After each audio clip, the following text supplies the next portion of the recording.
পদ্মশ্ৰী হেমপ্ৰভা চুতীয়াৰ আন এক বিৰল কৃতিত্ব তাঁতশালত ব্যস্ত মৰাণৰ আদৰ্শবান শিপিনীগৰাকী এইবাৰ তেওঁৰ হাতত পুনৰ প্ৰাণ পাই উঠিব ৬ নং ধৰ্মগ্ৰন্থ ইংৰাজী আৰু হিন্দী ভাষাত তাঁতশালত নিখুঁতভাৱে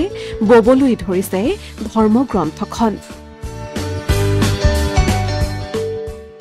পদ্মশ্ৰী বঁটাৰে সন্মানিত মৰাণৰ আদৰ্শবান শিপিনী হেমপ্ৰভা চুতীয়া বৰ্তমান ব্যস্ত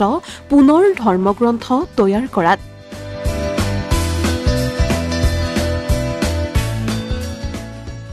তেওঁৰ তাঁতশালত পুনৰ প্ৰাণ পাই উঠিব ৬ নং ধৰ্মগ্ৰন্থ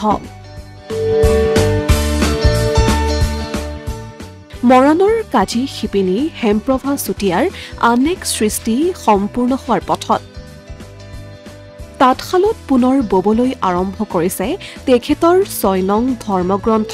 নামঘোষা ইংৰাজী আৰু হিন্দী দুয়োটা ভাষাতেই বৈ উলিওৱাৰ লক্ষ্য এই আদৰ্শবান শিপিনীগৰাকীৰ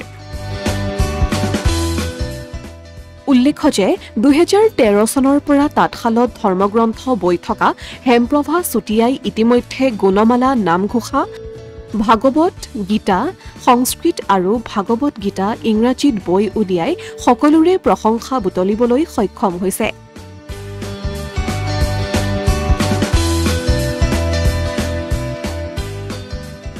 ২০২২ বৰ্ষত ৰাজ্য চৰকাৰে অসম গৌৰৱ বঁটা আৰু ২০২৩ বৰ্ষত ভাৰত চৰকাৰে পদ্মশ্ৰী বঁটা প্ৰদান কৰিছিল তেওঁ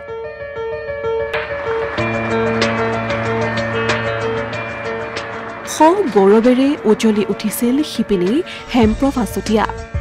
শেহতীয়াকৈ তেওঁ এই ৬ নং ধৰ্মগ্ৰন্থ বৈ অন্য এক চমক সৃষ্টিৰ বাবে হাতে কামে লাগি পৰা পৰিলক্ষিত হৈছে মই এই ধৰ্মগ্ৰন্থ আজি ১৩ চনৰ পৰা একেৰাহে ১৩ চনতে আৰম্ভ কৰিছো আৰু তেতিয়াৰ পৰা বৈ আছো আজিলৈকে বৈ আছো আৰু এতিয়াও বৈ আছো এতিয়ালৈকে মই ৫খন ধৰ্মগ্ৰন্থ সম্পন্ন কৰিলো আপোনালোকে জানেই আৰু এতিয়া মই ৬ নম্বৰখন ধৰ্মগ্ৰন্থ ববলৈ আৰম্ভ কৰিছো এখন হল নামঘোষাখন ইংৰাজী আৰু হিন্দী দুইটা ভাষাতে তোলাৰ প্ৰয়াস কৰিছো কিন্তু কেতিয়াবা কোনোবাখিনি সময়ত মই সঁচাকৈয়ে মোৰ হাতখন থমকি ৰয় ইফালে হেমপ্ৰভা চুতীয়াৰ সৃষ্টিৰাজি সংৰক্ষণৰ বাবে তিলমানো গুৰুত্ব নিদিয়াৰ অভিযোগ তুলিছে কাজী শিপিনীগৰাকীয়ে এটি সংগ্ৰহালয় নিৰ্মাণৰ বাবে চৰকাৰৰ ওচৰত আবেদন কৰি ভাগৰি গৈছে শিপিনীগৰাকী যাৰ বাবে আক্ষেপ প্ৰকাশ কৰিছে তেওঁ চুতীয়া উন্নয়ন পৰিষদৰ এটি পুঁজিৰে কাৰ্যালয় নিৰ্মাণ হল যদিও সংগ্ৰহালয় নিৰ্মাণৰ বাবে অসম চৰকাৰে বৰ্তমানেও কোনো সঁহাৰি দিয়া নাই যাৰ বাবে কোনো সময়ত যেন থমকি ৰব লগা হৈছে এই আদৰ্শবান শিপিনীগৰাকী পুনৰ মুখ্যমন্ত্ৰীলৈ আদৰ্শবান শিপিনীগৰাকীৰ অনুৰোধ এটি সংগ্ৰহালয় নিৰ্মাণ কৰি তেওঁৰ সৃষ্টিৰাজি ভৱিষ্যত প্ৰজন্মলৈ সংৰক্ষণ কৰিব লাগে মই আজি সৰ্বানন্দ সোণোৱাল ডাঙৰীয়াদেৱ যেতিয়া মুখ্যমন্ত্ৰী হৈ আছিল তেতিয়াৰ পৰাই মই এই সংগ্ৰহালয় আবেদন কৰি আহিছো আৰু তেতিয়া মাননীয় সৰ্বানন্দ সোণোৱাল ডাঙৰীয়াদেৱে মোক কথা দিছিলে যে সংগ্ৰহালয় ভাগি বনাই দিম বুলি কথা দিছিলে কিন্তু আজি পৰ্যন্ত এতিয়াও মই বৰ্তমানৰ মুখ্যমন্ত্ৰী ডক্টৰ হিমন্ত বিশ্ব শৰ্মা ডাঙৰীয়াকো মই এই আবেদন আমাৰ স্থানীয় বিধায়ক মানে মাননীয় বিমল বৰা ডাঙৰীয়া দেৱৰ